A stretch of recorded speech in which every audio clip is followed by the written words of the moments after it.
Since February 24th, 2022, when Russian President Vladimir Putin announced a special military operation, the West has walked a fine line in Ukraine.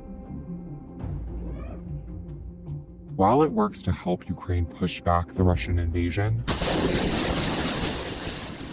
Western countries are also carefully calculating their aid to avoid getting pulled into a direct conflict with a nuclear-armed adversary.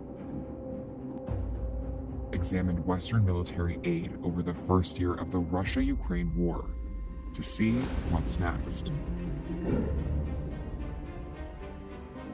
The war over the last year can be broken into 3 phases. That was a red line the West didn't want to cross, and still hasn't. But they were providing other gear.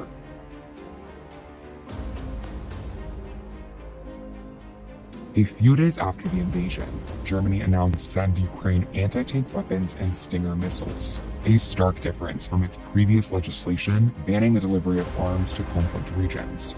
And in March, Germany also added 2,700 anti-aircraft missiles to that list.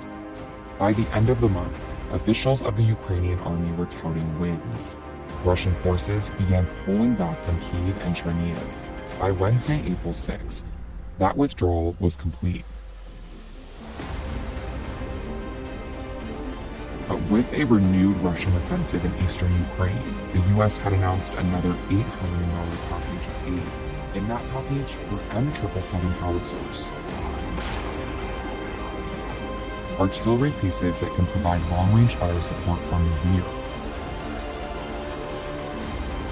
And as fighting shifted to an attempted all-out assault on Russian forces in the Donbass area, Ukrainian officials stressed the urgent need for even more sophisticated long-range weaponry. The US responded, this time with advanced rocket systems like these that transitioned the war into a new phase. Ukraine also began securing this kind of high-mobility artillery rocket systems known as HIMARS, and multiple launch rocket systems similar to these, or MLRs. As the war passed 100 days, Russian forces were consolidating their position toward the south and east of the country, looking to expand their control to strategic cities like this one. The arrival of these HIMARS helped strengthen Kyiv's hand in these areas.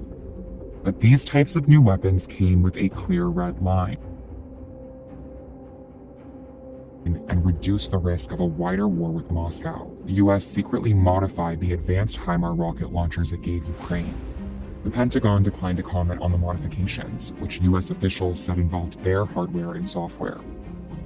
By the 6th month of war in Ukraine, momentum tilted against Russia's favor, shown clearly with this drone strike on the headquarters of Russia's Black Sea Fleet in Crimea. Still, the US announced another nearly $3 billion for Ukraine's defense, the biggest US weapons assistance package thus far. Ukraine made advances throughout the fall, first in Kharkiv, then in Kherson. Russian forces pulled back from Kharkiv in September. Ukraine said it had retaken about 3,500 square miles of territory from Moscow forces in the region.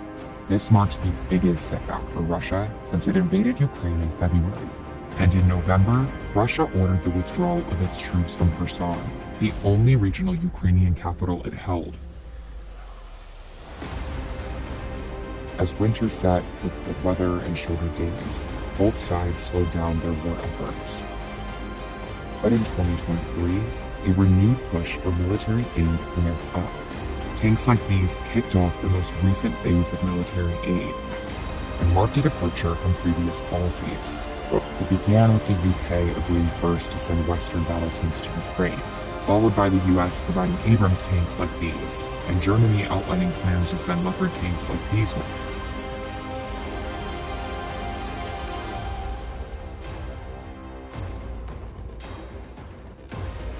While the tanks will increase the Ukrainians' combat power, that equipment is some ways off, and further constraints on Western aid loom as the war carries on.